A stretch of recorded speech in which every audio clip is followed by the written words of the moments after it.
È come la fine di un amore, cose che ricordano giorni dolci, ma brutte e spente. Ma se ricordi sui muri ci puoi disegnare anche tutta l'Arcadia e poi lascia andare il tuo dolore. Parla chi di notte come te. Le luci lontane del mondo non ti servono più, non ti dicono più dove devi andare tu. La periferia della città è come la fine di un amore, cose che ricordano giorni dolci ma brutte e spente. Ma se ricordi sui muri ci puoi disegnare anche tutta l'Arca di Noè e poi lascia andare il tuo dolore. Parla chi di notte come te. Le luci lontane del mondo non ti servono più, non ti dicono più dove devi andare. Lo puoi scoprire tu, lo puoi scoprire tu. La periferia della città.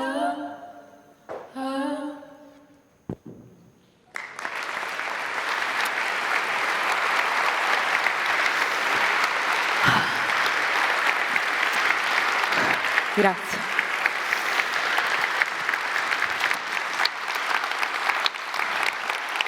La periferia. La periferia. La periferia è uno spazio di radicalità. Questa frase non è mia, questa frase l'ho presa da un libro che mi è molto caro, che è Elogio del margine, di Bell Hooks. La periferia è uno spazio di radicalità. Cosa vuol dire radicalità?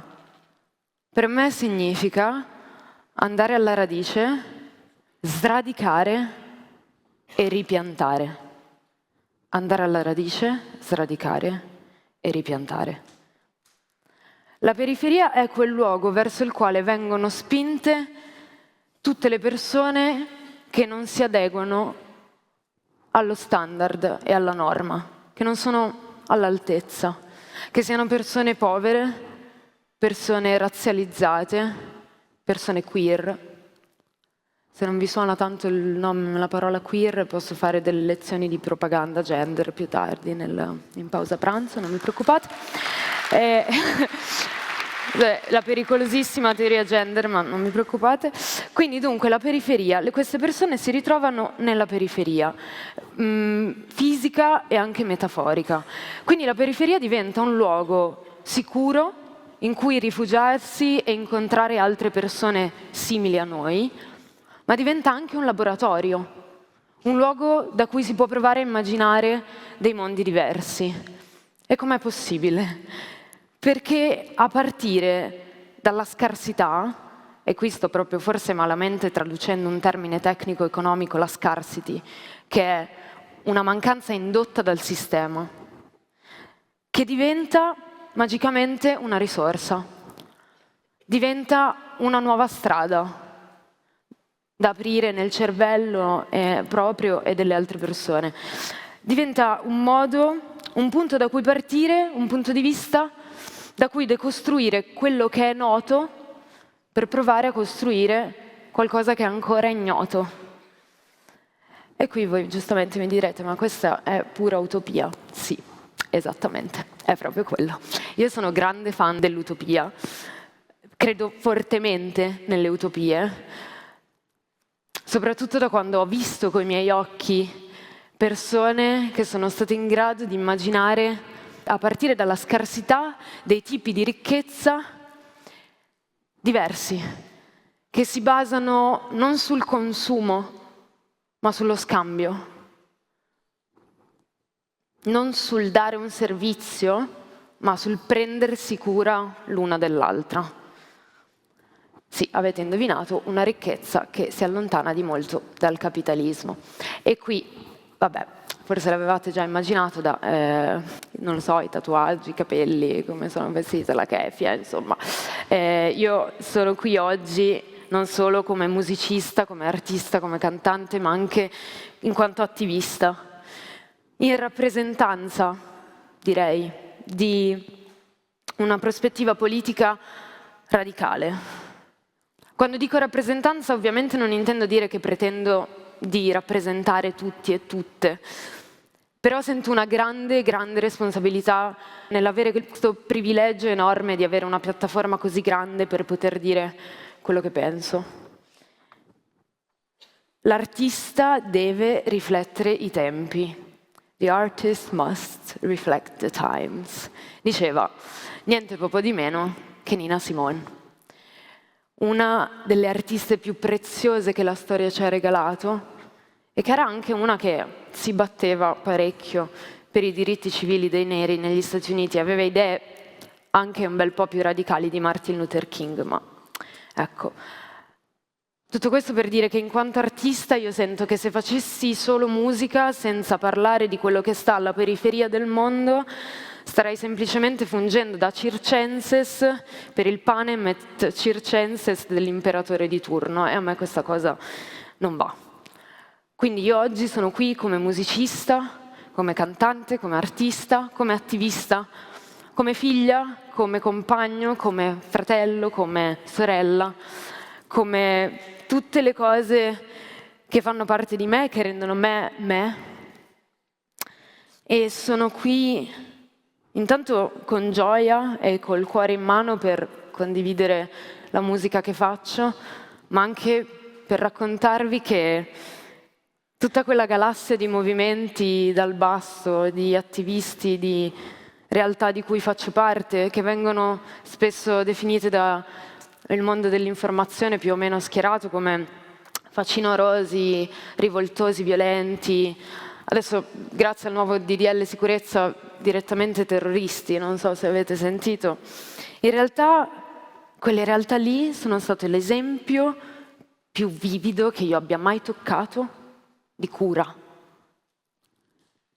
La cura è una delle cose a cui penso più spesso una delle cose che cerco di fare più spesso, e mi sono reso conto che la lotta e la cura sono la stessa cosa.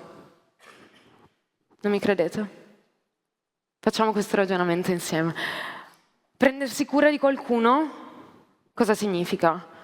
Farsi carico delle sue sofferenze e dei suoi bisogni, no? Giusto? Si dice no, che in amore si condividono gioie e dolori. Ecco. E quando noi ci facciamo carico della sofferenza e della battaglia politica di qualcuno che può essere vicino o lontano da noi, può essere la tua migliore amica che è stata licenziata perché era incinta e adesso sta cercando di avere quello che le spetta dal suo datore di lavoro, può essere il ragazzino che muore sotto una bomba a Gaza sognando una Palestina libera. Noi quando ci facciamo carico di queste battaglie non stiamo facendo altro che raccogliere tutto il dolore, tutta la rabbia, tutta la passione e le stiamo portando in giro per il mondo, facendole nostre. Portiamo in giro questo dolore, questa rabbia e questa passione a nome di queste persone. Non so se sapete, una delle frasi che mi hanno sempre detto è che la sofferenza condivisa è dimezzata e la gioia condivisa è raddoppiata. E questo vale sia per l'amore che per la cura, che per la lotta. Ma l'unico modo per ottenere questo è avere il coraggio di essere vulnerabili. E secondo me questa è la chiave. Abbiamo bisogno di essere vulnerabili in questo mondo che ci spinge verso questo cinismo catastrofico, che non è il realismo brutale di un analista geopolitico, è proprio un cinismo privo di empatia, perché l'empatia fa troppo male, perché le vite di queste persone sono troppo diverse dalle nostre per sentirle vicine e sono abbastanza distanti da noi da permetterci di scegliere che non abbiamo voglia di provare quel dolore insieme a loro. Ecco, io credo che sia arrivato il momento di avere il coraggio di essere vulnerabili. È arrivato il momento di prenderci una responsabilità in quanto persone privilegiate, in quanto persone che sono qui e possono stare qui per 2 giorni a parlare, a conoscersi, a scambiare idee. Dobbiamo sfruttare queste connessioni umane, ma non nel senso produttivo, economico del termine. Dobbiamo far fare frutto a queste connessioni che stiamo creando qui in questi giorni, a partire dai semi che abbiamo piantato. Abbiamo tutto lo spazio, abbiamo tutto il tempo e non siamo qui per consumare, ma siamo qui per creare. Non siamo qui per produrre, ma, come direbbe una mia amica cantante, per impollinare, che secondo me è un'immagine bellissima e mi riporta all'andare alla radice, sradicare e ripiantare. Abbiamo già fatto quasi tutto il lavoro. Grazie.